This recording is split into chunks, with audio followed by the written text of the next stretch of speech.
അൽബേനിയയിൽ നിന്ന് പാവങ്ങളുടെ അമ്മ എന്ന പദവിയും പേര് ഇന്ത്യയിലേക്ക് കയറ്റുമതി ചെയ്യപ്പെട്ട മദർ തെരേസ. ഭാരതത്തിന്റെ മാനം കാക്കേണ്ട സൈന്യത്തിന്റെ 3 അധിപന്മാരെ കൊണ്ട് മദർ തെരേസയുടെ ശവം ചമപ്പിച്ചു. ഇവിടുത്തെ ഹിന്ദു പ്രതികരിച്ചു. ഒന്ന്, ഞങ്ങളുടെ നാട്ടില് ഈ കുരിശ് കമ്മിയാ, ഞങ്ങൾക്ക് ഈ ശല്യമില്ല, വല്ലാതല്ല. അവിടെ ഇത് കാലെടുത്ത് കുത്തിയിട്ടില്ല, ഇനി ഒളിഞ്ഞും തെളിഞ്ഞും വരുന്നുണ്ടോന്ന് ഞങ്ങൾക്ക് നിശ്ചയില്ല. ഞങ്ങൾക്ക് അതുകൊണ്ട് ഇതിനെപ്പറ്റി വലിയ പിടിപാടില്ല. ഇതിന്റെ ഗുണം അറിയില്ല, ദോഷം അറിയില്ല. ഇനി അരിയും പയറുപൊടിയും പിന്നാലെ വരുന്നുണ്ടോന്ന് ചോദിച്ചാൽ നിശ്ചയില്ല, കാണുണ്ടായിട്ടില്ല. അതുകൊണ്ട് ഞങ്ങൾ എന്നേക്കാൾ കൂടുതൽ നിങ്ങൾക്ക് നന്നായി അറിയാം ഈ വക പ്രവർത്തനങ്ങളൊക്കെ. പട്ടിണിയുണ്ട്, പക്ഷെ ആ പട്ടിണി സൃഷ്ടിച്ചതാര്? അവിടെ പട്ടിണി സൃഷ്ടിച്ചുകൊണ്ട് ഇവർക്ക് വല വീശാൻ, ക്രിസ്ത്യാനികൾക്ക് വല വീശി ഇരയായി നിന്നുകൊടുക്കാൻ വേണ്ടി അവിടെ ഈ പട്ടിണി സൃഷ്ടിച്ചതാര്? അവിടെ മാത്രമല്ല, കേരളത്തിൽ അങ്ങോളം ഇങ്ങോളം പട്ടികജാതിക്കാരെ പട്ടിണിയിലേക്ക് തള്ളിയിട്ടതാരാ? ആരാണ് ഇവിടുത്തെ പട്ടിണിക്ക് ഉത്തരവാദി? ആ പട്ടിണി മാറ്റാൻ കഴിയാത്തതിന് കേരള ജനതയുടെ മുൻപിൽ ഏത്തമിടേണ്ടവര് അവിടെ പട്ടിണിയുണ്ട്, അതുകൊണ്ട് കന്യാസ്ത്രീകൾ പോയി പട്ടിണി മാറ്റട്ടെ എന്ന് പറയുന്ന അവിടെ കന്യാസ്ത്രീകൾ മതി. എന്തിനിവിടെ ഭരണം? ഇവിടുത്തെ പട്ടിണി മാറ്റാനും പാവങ്ങൾക്ക് കഞ്ഞി കൊടുക്കാനും കന്യാസ്ത്രീകൾക്കാണ് അധികാരമെങ്കിൽ എന്തിനാ അവിടെ ഭരണം? കേരളത്തിന്റെ സമ്പത്ത് കട്ടുകുടിക്കാനോ? പണ്ടത്തെ പോലെ മറ്റേ ഈസ്റ്റ് ഇന്ത്യ കമ്പനിയോ ബ്രിട്ടീഷുകാരോ ഭരിക്കട്ടെ ഇവിടെ? എന്തിനാ ഇവിടെ പാർട്ടി? കന്യാസ്ത്രീകൾക്കാണ് ഇവിടെ പട്ടിണി മാറ്റാൻ അധികാരമെന്ന് ഈ 2 രാഷ്ട്രീയക്കാരും പറയുന്നുവെങ്കിൽ എന്തിന് നിങ്ങൾ അധികാരത്തിലേറുന്നു?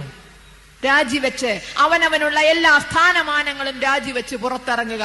നിങ്ങളെ കൊണ്ട് സാധ്യമല്ല എങ്കിൽ ഈ പട്ടിണി സൃഷ്ടിച്ചതിന്റെ ഉത്തരവാദിത്വം മാർക്സിസ്റ്റ് പാർട്ടിക്കും കോൺഗ്രസ് പാർട്ടിക്കും ഒരേപോലുണ്ട്. ഈ പട്ടിണി സൃഷ്ടിച്ചത് ബോധപൂർവമാണ്, ബോധപൂർവമാണ്. ചോദ്യം ചെയ്യാതെ 3 പതിറ്റാണ്ടോളമായി ബംഗാള് ഭരിക്കുന്നു മാർക്സിസ്റ്റ് പാർട്ടി. ബംഗാളിലെ മിഡ്നാപൂർ ജില്ലയിൽ നിന്ന് പട്ടിണി കൊണ്ടുള്ള കൂട്ടമരണങ്ങൾ റിപ്പോർട്ട് ചെയ്യുന്നു, കൂട്ടമരണങ്ങൾ റിപ്പോർട്ട് ചെയ്യുന്നു. കൽക്കത്തയിലെ അഗതികളുടെ അമ്മയായിട്ട് വാഴണം. കൽക്കത്തയിലെ പാവങ്ങൾക്ക് ഒരു നേരത്തെ കഞ്ഞി കുടിക്കാനെങ്കിലും വഴിയുണ്ടായിരുന്നു. കൽക്കത്തയുടെ തൊട്ട അയലോക്കാ ബംഗ്ലാദേശ്. അവിടെ പട്ടിണിയിൽ കിടന്ന് ആറാടാണ്. എന്തേ തിരിഞ്ഞു നോക്കാഞ്ഞ്? ഈ പാവങ്ങളുടെ അമ്മ അതിർത്തി ഒന്നും അപ്പുറം കടന്നില്ലല്ലോ. കടന്നാ വിവരറിയും. അത് മുസ്ലിം രാഷ്ട്രമാണ്, കടന്നാ വിവരറിയും. ഇവിടെ നിങ്ങൾ പട്ടാമ്പിയിലേക്ക്, എന്റെ നാട് പട്ടാമ്പിയാ, പട്ടാമ്പി ഷൊർണൂർ ഭാഗത്തേക്ക് വരും, നേരം വെളിച്ചാമ്പ് വരണം.